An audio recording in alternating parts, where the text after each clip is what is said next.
Hi, I'm Lacey with roping.com, and this is Beginner's Corner.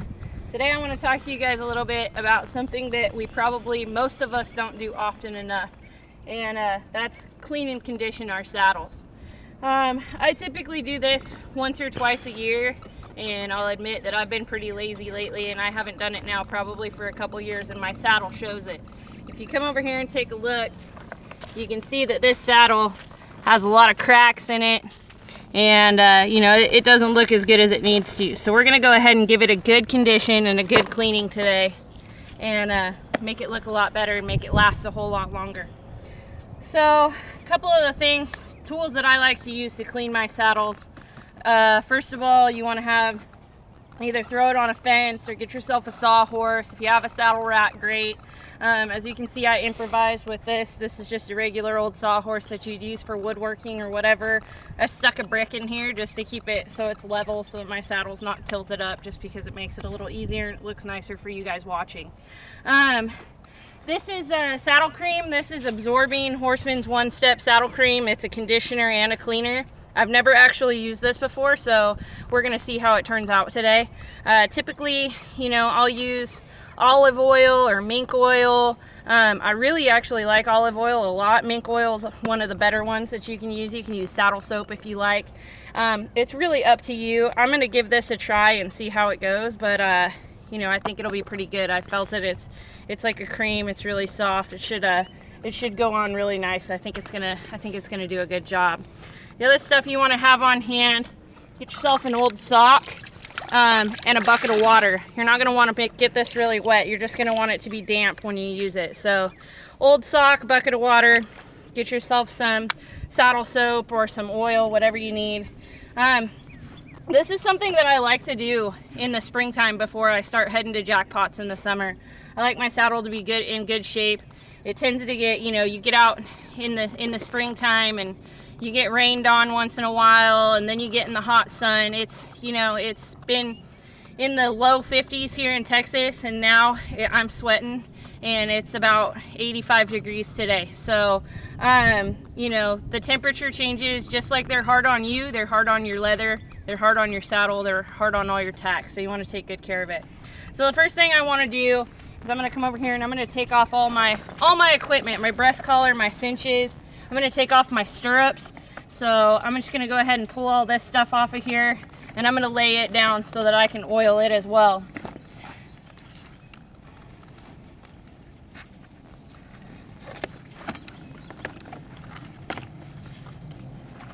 I'm going to leave that back cinch on. It's just easier that way. You want to make sure that when you oil these saddles that you oil all the little parts, including like your hobble strap. As you can see, this one's really dry and brittle. I don't know if any of you guys have ever experienced having a hobble strap break and your back cinch turning into a flank strap. It's not fun. So make sure you go ahead and you oil those up as well. This one's about on its last leg. It would be wise of me to probably get a new one. I'm going to oil it up and see how it does, see if I can't get a little more use out of it. I'm going to go ahead and toss those cinches down. And then same thing with these are your stirrup hobbles. Make sure you oil those as well, because it's a pain in the butt when those break. You'll have to excuse me, I like to keep all my stuff really tight. I'm gonna go ahead and I'm gonna pull all this stuff off of here. When you oil your saddle, you want to make sure you get all of the parts. You don't want to leave anything off. Like, see, this saddle's real stiff. I've really neglected it, and that's too bad, because this is a nice saddle. It's one I'm really proud of. Try to keep your stuff organized if you can, so you don't screw it up and then try to wonder where everything went. Go ahead and stick this brick back under here. This isn't the best. This is not the best saddle rack I have, but it works for my purpose today. I'm going to leave my front cinch on. No sense in taking it off. Or my latigo. See, that's why you want to oil your stuff, because it breaks. Now I'm going to need a new hobble strap, because this one's on its last leg. So that's what happens when you don't oil your stuff. It breaks. So that's a bummer, but we're going to get a new one.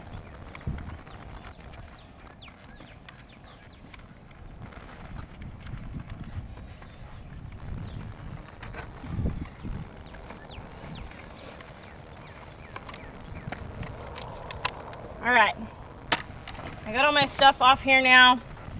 I'm gonna go ahead and get started. So what you wanna do is you wanna get your rag or your sock, wring it out real good, pull out your conditioner, and avoid getting this on the suede. If you have a suede seat at all, try not to get it on the suede because it'll discolor it, it gets it nice, it gets it greasy, so you don't wanna get that on the suede.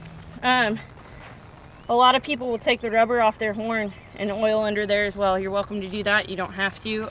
I do recommend it at least once a year. I'm going to do it this time, but I just haven't got around to it yet. So I'm going to go ahead and leave it on there for now. So you want to just take this rag. It's a little bit damp. You're going to dip it in there. You're going to get quite a bit on there. And then, you know, just wherever you want to start, you're going to start rubbing that in, just like that. You really want to pay attention to the stitching and around the edges. And you're going to go ahead and you're going to do this all over your saddle. You're going to cover the whole entire thing. You know, you don't want to get obviously underneath your saddle, but you want to do as much of this leather stuff as you can. So I'm just going to kind of do a brief job just to give you an idea how to get it done. Make sure that you get in these spots here, like on the inside of these leathers here, you want to make sure that you oil those. See how those are cracked and brittle?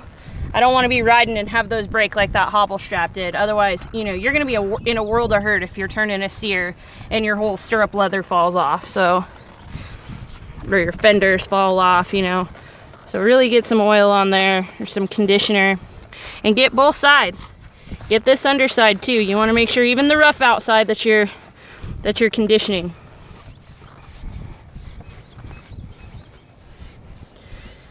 Okay, so I'm gonna go over my whole saddle like that. And once I'm done, I'm gonna go ahead and rinse this out.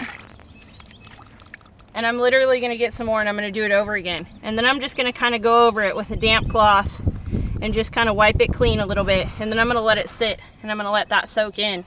We're gonna see how it goes. And then once it's all said and done, then we'll start over again. I'm Lacey and this is Beginner's Corner. I hope that was helpful to you. If you like these tips and tricks, please like them, share them, whatever it is you got to do. Thanks for following me. We'll talk to you later. Bye.